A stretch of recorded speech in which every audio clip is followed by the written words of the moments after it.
자, 오늘 본문 말씀을 통해서 성탄의 예언이라는 제목으로 말씀을 드립니다. 자, 세상의 모든 위인들은 그들의 삶의 업적이 사람을 위대하게 만들죠. 어떤 일을 이뤘느냐, 어떤 업적이 있느냐에 따라서 그 사람이 위대해집니다. 그런데 예수님의 삶이 이미 성경에 예언되어 있습니다.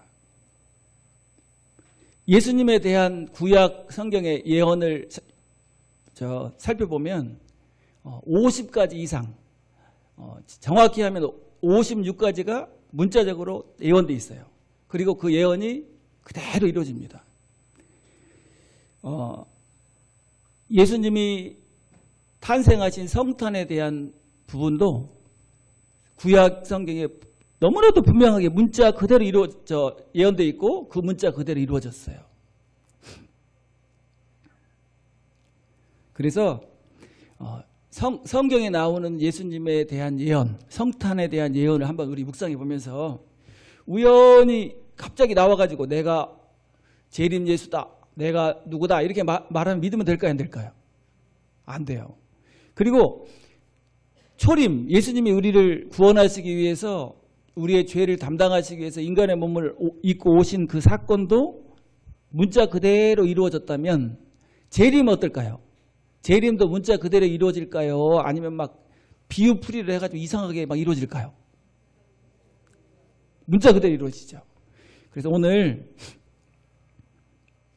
성경의 예언들을 한번 묵상해 보면서 우리가 구세주로, 구주로 우리의 주님으로 믿고 있는 예수님이 얼마나 확실한 분이신지 확신을 가지고 성탄의 기쁨과 은혜를 누리는 시간이 되시길 바랍니다. 자, 메리 크리스마스가 무슨 뜻이라고 그랬죠?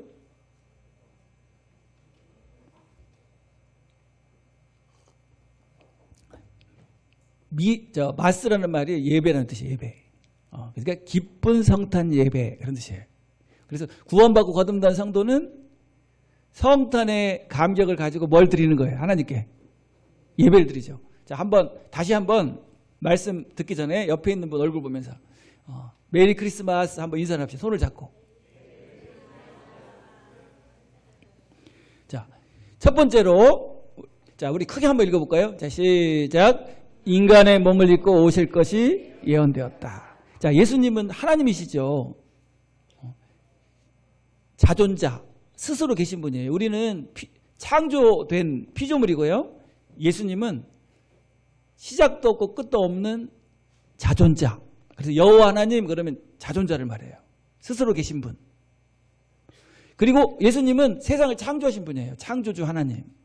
그런데 우리의 죄를 사하고 우리를 구원하기 위해서 인간의 몸을 입고 오신 거예요.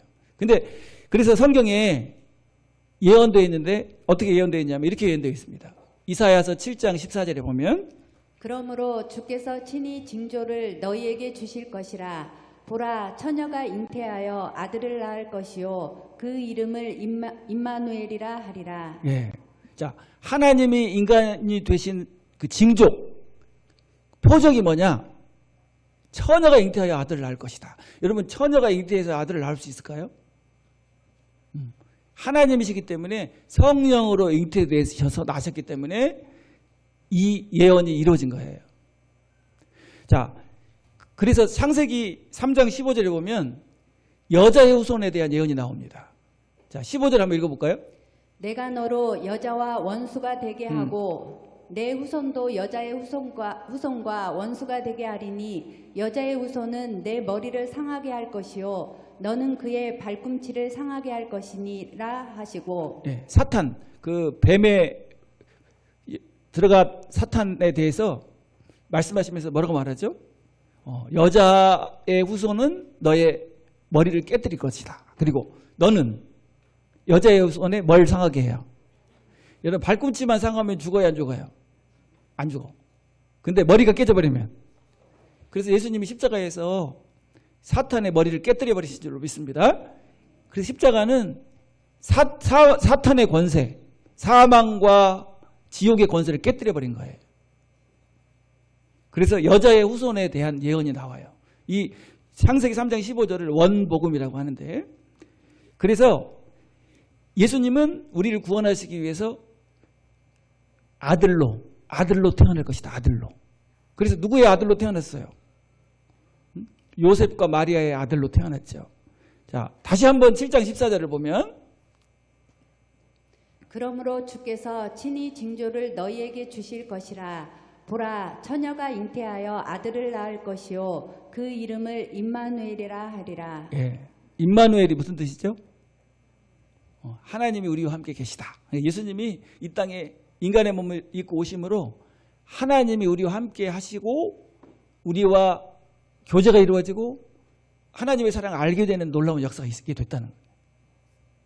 그리고 예수님은, 우리를 구원하실 예수님은 한 아기로 오실 것이다.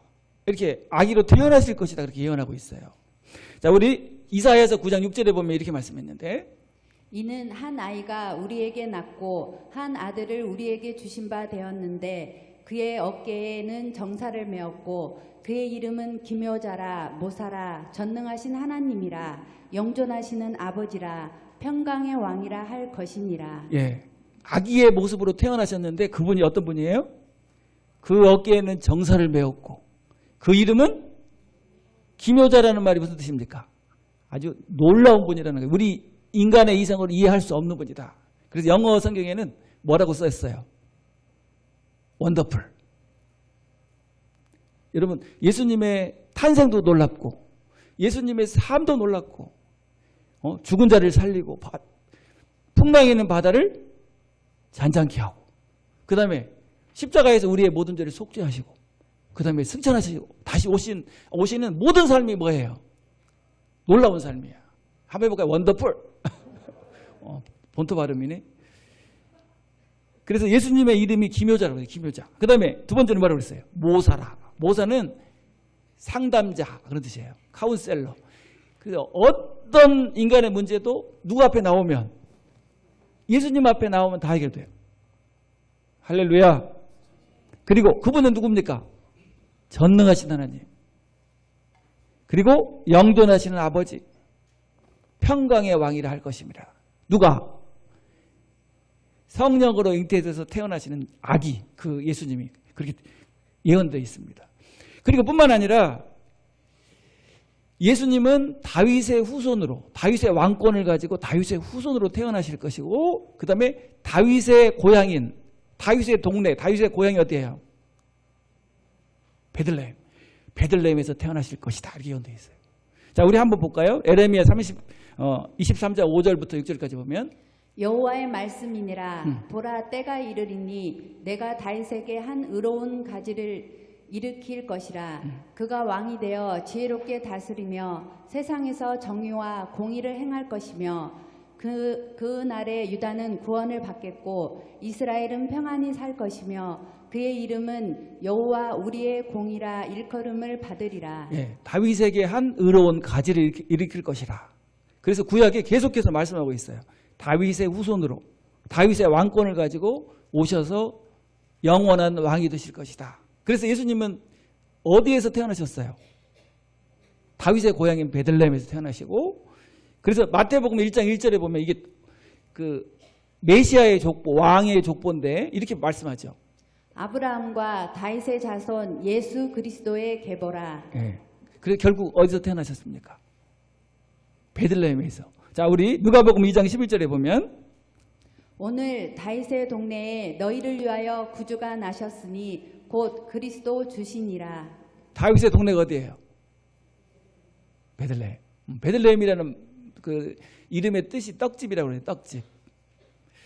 자, 그래서 동방 박사들이 아기 예수께 경배하러 왔잖아요. 근데 유대인의 왕으로 나신 이가 어디 계시죠? 그러니까 지금 난리가 나버렸어요. 이스라엘 나라가. 지금 누가 왕인데? 헤롯이 왕인데 왕이 하셨다고 하니까 막 깜짝 놀래가지고, 그래서 헤롯 왕이 대제사장들과 서기관들을 불러 모아가지고 물어봅니다.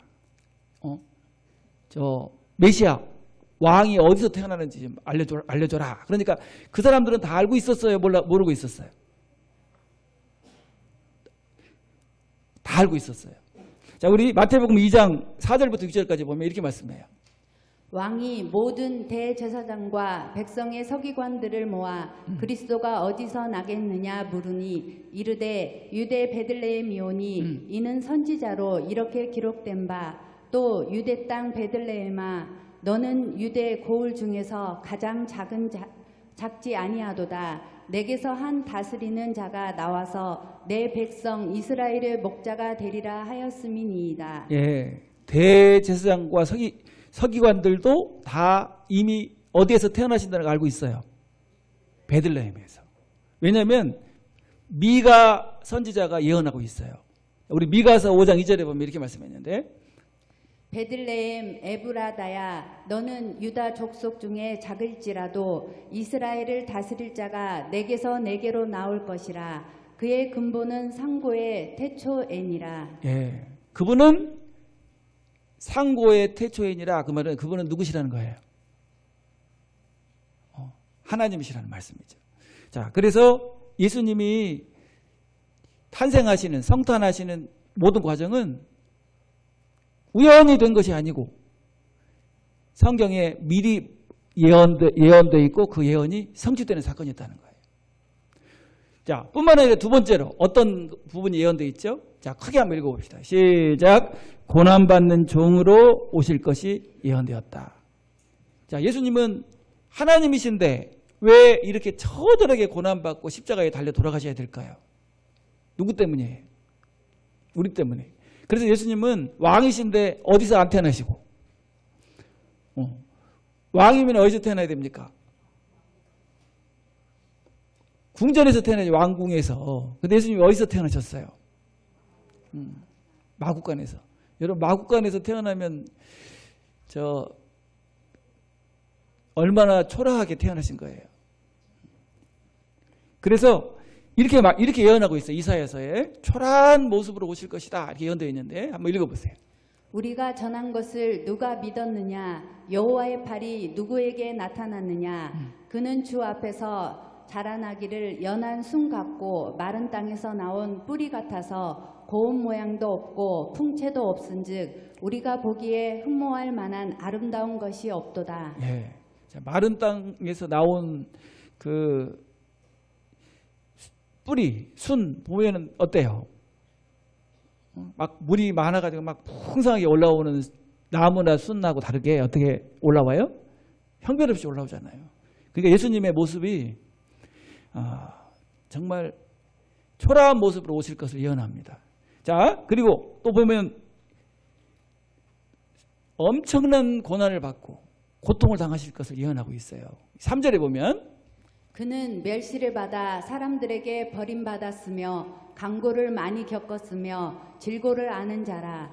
마치 사람들이 그에게서 얼굴을 가리는 것 같이 멸시를 당하였고 우리도 그를 귀히 여기지 아니하였도다. 예, 버림받고 고통을 당하고 배신당하고 멸시를 당하고 그리고 사람들이 다 귀히 여기지 않았어요. 누구신데? 하나님이신데. 자, 여기 세 번역을 보면 이렇게 번역을 했어요. 그는 사람들에게 멸시를 받고 버림을 받고 고통을 많이 겪었다. 그는 언제나 병을 앓고 있었다. 사람들이 그에게 얼굴을 돌렸고 그가 멸시를 받으니 우리도 덩달아 그를 귀하게 여기지 않았다. 예, 이런 모습으로 고난을 받으셨죠. 또 예수님이 고난 받을 때 뭐라고 예언하고 있냐면 도수장으로 끌려가는 양처럼 가만히 입을 열지 않고 가만히 고통을 당하셨다. 여러분, 예수님은 전능하신 하나님이시기 때문에 그 고난을 힘이 없어서 약해서 받으셨어요? 우리를 사랑해서 받으신 거예요? 그래서 이렇게 표현하고 있어요. 이사야 53장 7절부터 보면 그가 곤욕을 당하여 괴로울 때에도 그의 입을 열지 아니하였으며 마치 도수장으로 끌려가는 어린 양과 털 깎는 자 앞에 잠잠한 양같이 그의 입을 열지 아니하였도다. 그는 곤욕과 신문을 당하고 끌려갔으나 그 세대 중에 누가 생각하기를 그가 살아있는 자들의 땅에서 끊어짐은 마땅히 형벌받을 내 백성의 허물 때문이라 하였으리요. 그는 강포를 행하지 아니하였고 그의 입에 거짓이 없었으나 그의 무덤이 악인들과 함께 있었으며 그가 죽은 후에 부자와 함께 있었도다. 예. 그리고 예수님께서 당하신 고난을 너무나도 분명하게 예언하고 있어요. 그리고 무슨 무덤에 그가 죽은 후에 부자와 함께 있었도다. 그렇게 예언되어 있는데 예수님이 돌아가신 다음에 누구의 무덤에 장사됐죠? 누구의 무덤에? 부자의 무덤에. 아리마대 요셉이라는 부자 무덤에 묻혀요. 자, 여기 마태복음 27장 57절에 보면 이렇게 말씀했는데 저물었을 때에 아리마대의 부자 요셉이라 하는 사람이 왔으니 그도 예수의 제자라. 빌라도에게 가서 예수의 시체를 달라 하니 이에 빌라도가 내주라 명령하거늘 요셉이 시체를 가져다가 깨끗한 세마포에 싸서 바위 속에 판 자기 새 무덤에 넣어두고 큰 돌을 굴려 무덤 문에 놓고 가니. 예, 그래서 아리마다 요셉의 사용하지 않은 새 무덤에 부자의 무덤에 묻힐 것이다. 그렇게 예언대로 그 예언이 이루어지죠. 자, 세 번째는 한번 크게 읽어볼까요? 자, 시작.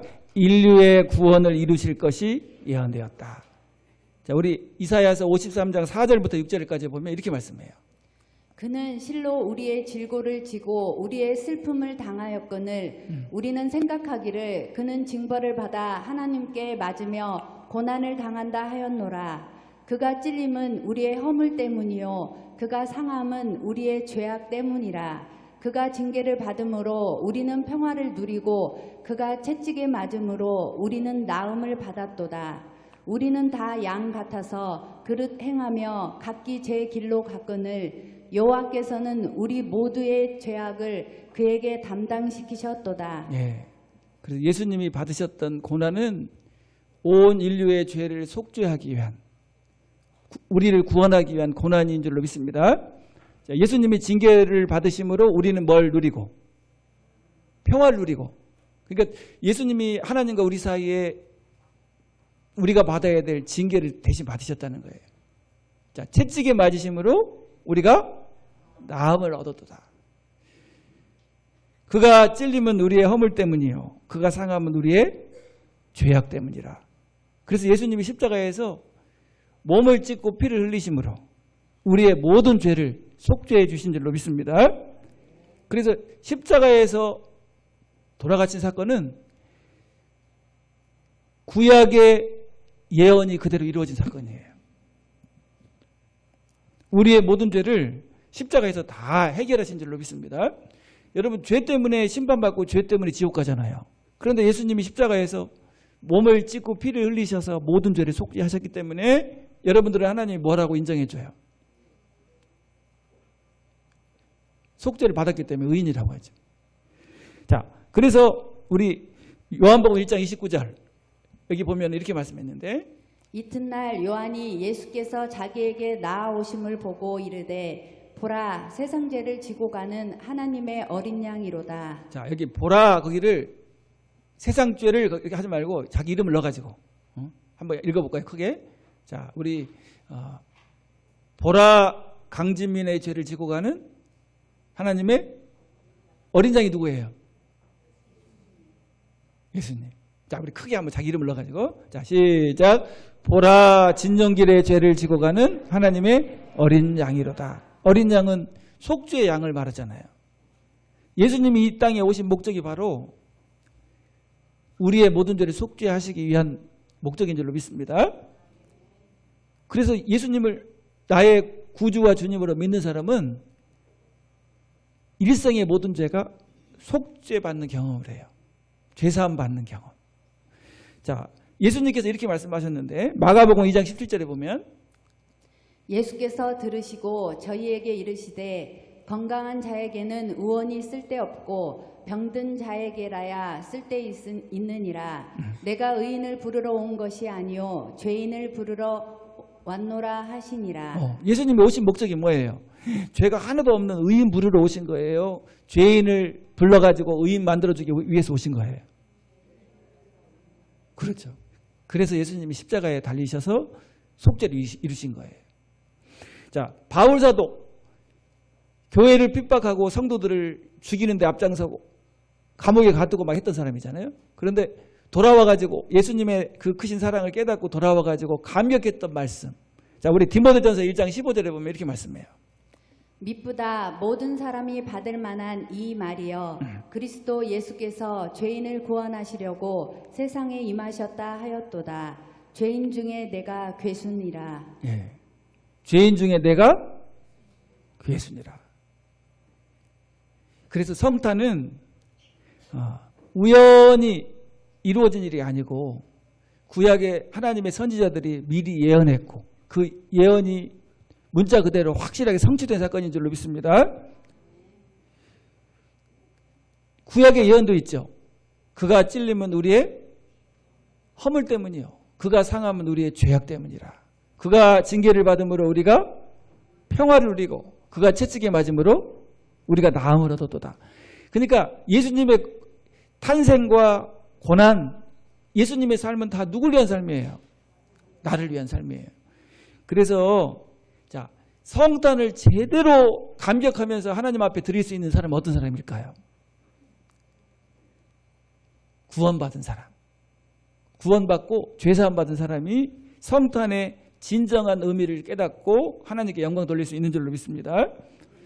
자, 예수님이 탄생하셨습니다. 성탄하셨습니다. 그 말을 딱 듣는 거 어때요? 여러분, 막 감격이죠, 감격. 만약 예수님이 오시지 않았다면 여러분들 어떻게 됐을까요? 여전히 죄 가운데 살다가 어디 가야 돼? 영원한 지옥에 떨어져야 되는데 우리를 하나님이 사랑하셔서 예수님을 보내주신 거예요.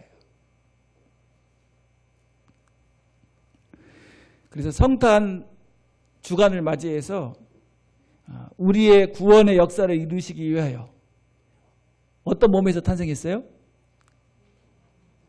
동정녀, 처녀의 몸에서 탄생하신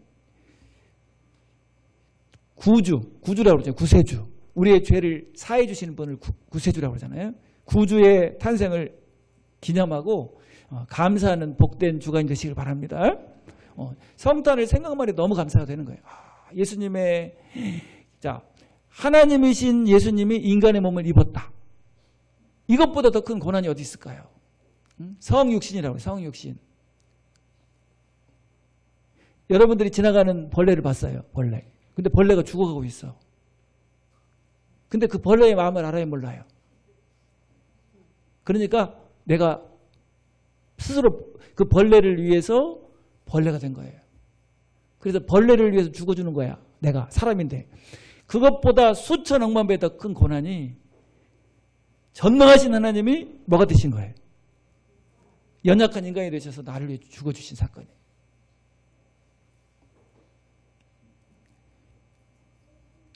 벽에다 써놨어요.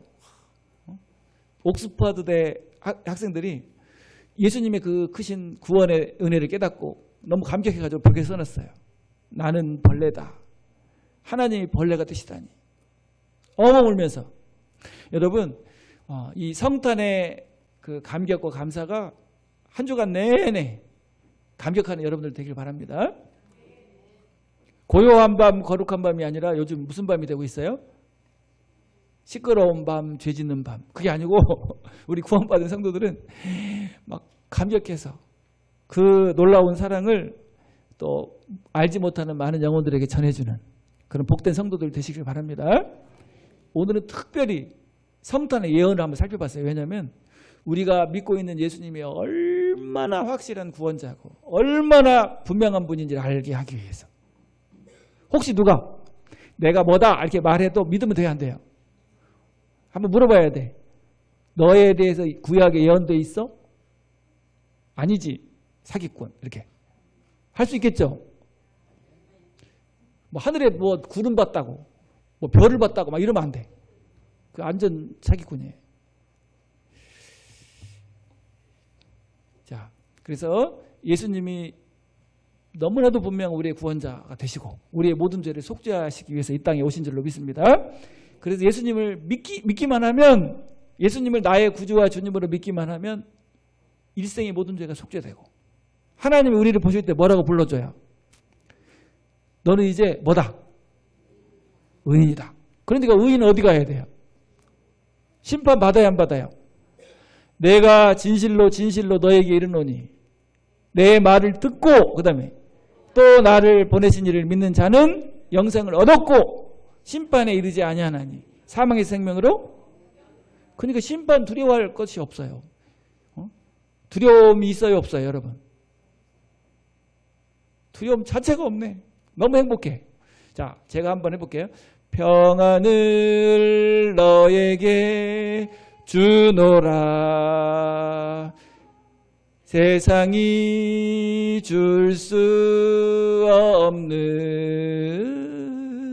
세상이 알 수도 없는 평안, 평안, 평안, 평안을 내게 주노라. 아멘. 이렇게 예언대로, 구약의 예언대로 인간의 몸을 입고, 전능하신 하나님이 인간의 몸을 입고 오셔서 십자가를 지시고 보혈의 공로로 값주고 산 하나님의 자녀라면 누가 책임질까요?